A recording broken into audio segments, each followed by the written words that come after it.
Hey, comic enthusiasts and pop culture lovers, I'm Ashley. Sup, nerds? I'm Ryan, and together we are Couple of Nerds. Hey nerds! Welcome to another episode of Couple of Nerds. So today's topic is going to be something kind of awesome, as always.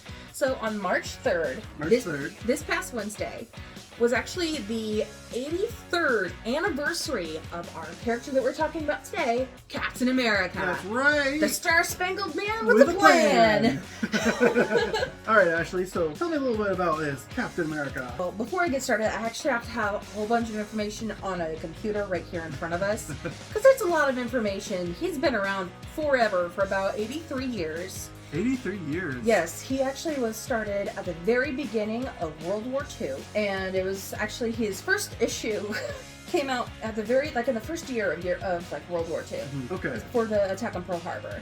And it was really interesting. So the creators that created him were Joe Simon and Jack Kirby. Jack Kirby! Jack Kirby was the artist, and he is very prominent in Marvel Comics. His stuff's really cool. It was actually made for Timely Comics, which is what was the predecessor to Marvel. It was really interesting, and not only that, but someone who's very popular actually got his start writing for Captain America. It's actually Stanley Lieber, who is the late and great Stan Lee. Yeah, he had his first writing job writing for the third issue of Captain America. Wow, okay, which is cool. really cool. It's it's kind of part of Marvel history, which is really neat. Beginning with Captain America, he wasn't originally going to be called Captain America. It's because Joe Simon actually is the one who created him. He made a little sketch of him in his outfit and everything, his costume.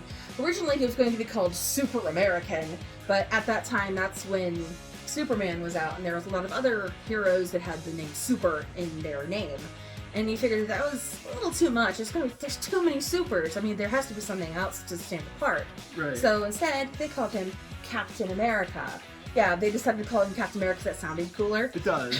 Better than... So the original creator, of course, Bucky was actually was Captain America's sidekick. I mean, you know that. Yeah. And originally, Bucky was actually a kid in the comics. He was not an adult that was the same age as Cap. He was actually a kid. And he actually named Bucky after his friend Bucky Pearson, who was actually the star, the star and the lead of his high school basketball team. That's cool. Captain America has something else that's kind of amazing. He was actually created to be a political superhero. Yeah, because he inspired people when they were going to war. The cool thing about Captain America is he's actually famous for his first comic, where he actually socked Hitler in the jaw. Ah, that's cool! I love it. But it was a little controversial at the time, because when that happened, the U.S. hadn't joined the war yet.